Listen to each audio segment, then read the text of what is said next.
Hi. So today I want to talk to you about conflict. Isn't that a new topic? Not really, right? But I want to kind of give you a bit of perspective of what I've learned as, having been a therapist for many, many years and now transitioning into coaching because frankly, I think people need to take more accountability with their behaviors and their thoughts and the way their mind works. Because if you don't take responsibility for yourself, your world is like nothing is going to change. I mean, we all know that waiting for another person to change is never going to work. And yet, so many people, I don't even think they realize how much they're waiting for another person to change in order to make themselves feel better. But so what I always notice is that, I mean, most people when they come to me, in all those years of being a therapist, start talking about how a certain situation or a certain person is causing them so much stress.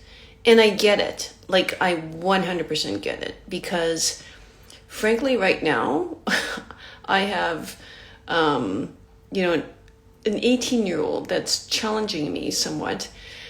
And I realized that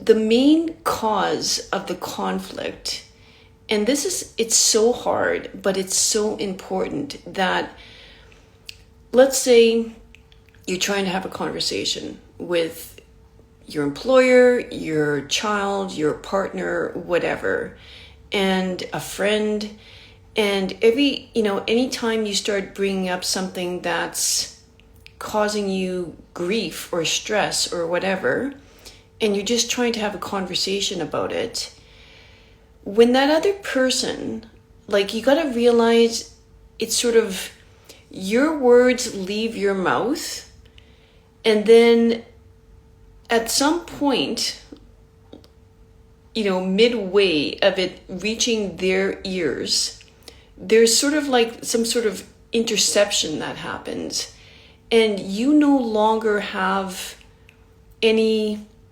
responsibility of how they interpret those words. So, in other words, like, you have 100% responsibility for the words you choose, but how they interpret your words, your ask, your need, or whatever it is no longer your responsibility.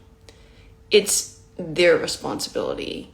And so you hope the other person has enough emotional intelligence to understand you in a way, feel you and understand you in the way that your intention was.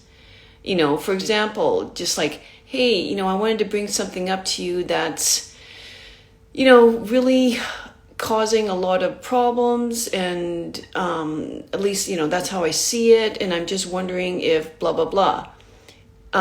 If that person who is listening to you all of a sudden just projects it all onto you, like, in other words, cannot reflect on their own, do I have any, like, responsibility for how you're feeling or the problem you're bringing up or whatever it is.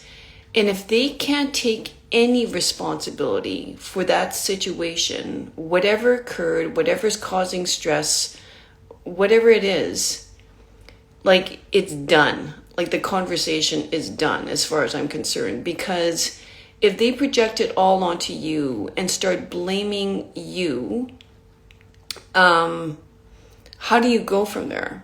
Like, you cannot.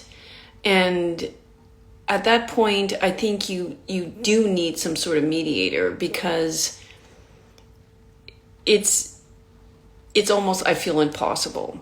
So But I mean, where you take responsibility for this, like there's still, like you still have a lot of control. You might think, oh my God, what do I do? You know, you still have a lot of control because there's different ways of like mediating this then. Just maybe it's writing it out to the person. Maybe it's writing it out because that way, you know, in a letter or text or something like that, that way you don't have the immediate, like, you know, fight or flight reaction from the person where their voice is raised and, I mean, the defensiveness starts. So you could do that. And just say, you know, do you see yourself taking any responsibility in this problem that we're having? And see, like at that point, they might be a little bit less defensive. And it's something magic happens. If they say at that point that, you know what, like, or you might say to them, can you take like 10% responsibility, maybe 20% responsibility? Like, even though it's like more likely the other way around, they need to take 80% responsibility or whatever, and you take 20.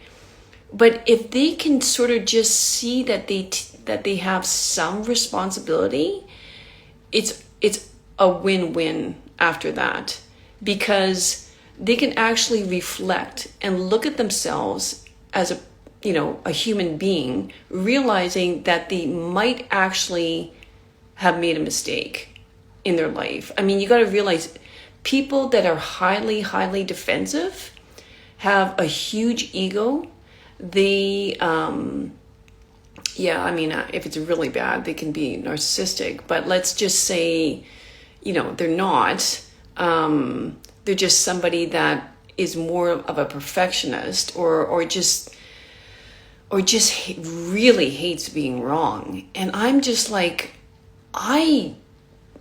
the elevated person, the enlightened person, the person that's very emotionally intelligent is a person that is highly curious about themselves and actually love hearing another person's perspective of their behavior. Because let's face it, I mean, we don't see each other, you know, we don't see ourselves. Like, I think if we all had a camera on ourselves all day long, then we would be rather shocked sometimes at our behavior. Or, you know, I mean, I think a lot of us, our intention is always very good, but it's not always what the other person needs. And the very, again, enlightened, elevated, emotionally intelligent person is a person that can look at themselves, that's very curious about themselves, that wants to become a better version. And this is something about me and my coaching and my programs that is so important for me, is like the whole idea of taking responsibility for your life. It's the only way you're going to elevate as a person, is to be 100% responsible for whatever is happening in your life, to be like a leader. And like, if you don't like what's happening, do something about it. You know, whether that's in your own business or whether that's in your own relationship. Like, so many people love the blaming and shaming other people, and you know, it's just sort of, it doesn't get you anywhere. It really doesn't get you anywhere. And you have to fall in love with yourself and with your self growth, and just, you know, you're going to see that your life becomes so much easier, flowy and free, because you're not so stuck in your ego that you actually can be wrong, and that you're willing to learn a different way. You're willing to see a different perspective. You're willing to look at yourself in the mirror and think, you know, how can I change as a person, as a human? It's so empowering.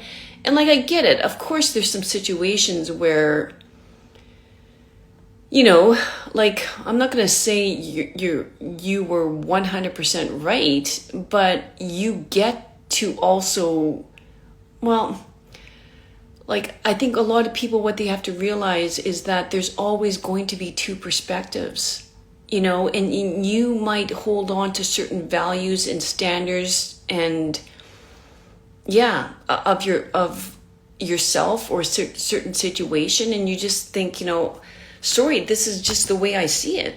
Like, I mean, I just feel very, very strongly about this, and I'm not willing to change, like, my perspective on this. I'm solid about this.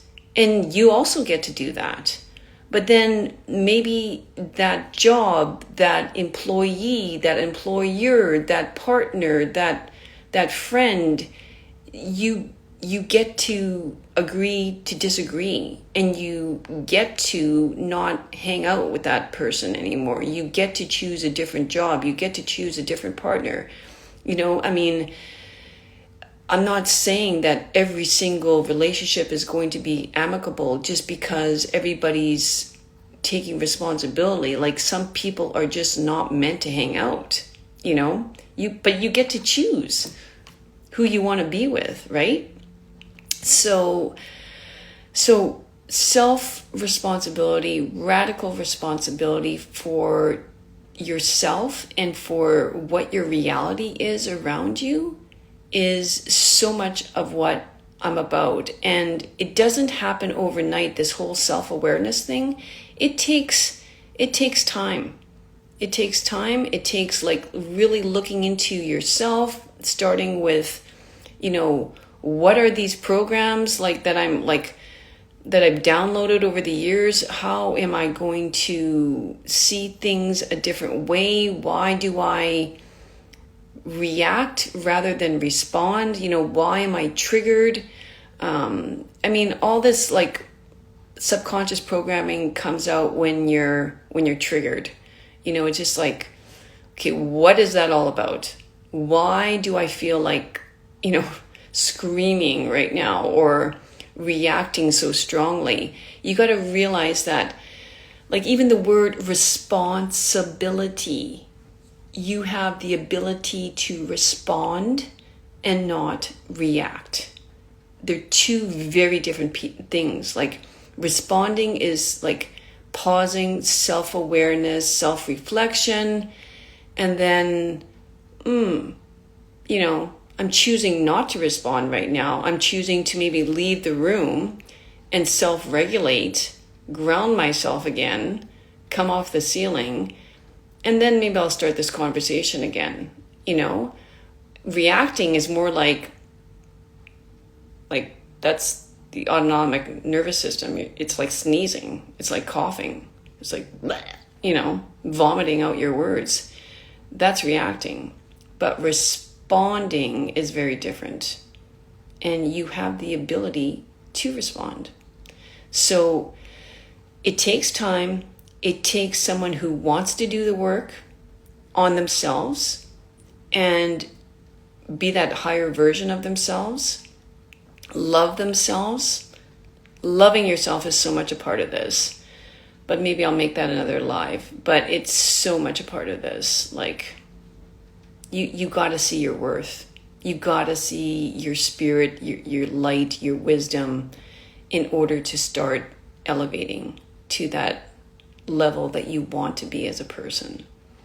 So I'm saying this, I got on here today because I think it's something that we all need. Like, society needs to do this big time. There's so much blaming other people, other, like, society, like, whatever laws, blah, blah, blah. It's like, okay, what can I do in my world to live a life that I want, basically, be happy. So, yeah, hope it helps. And, yeah, I'll see you again. Bye.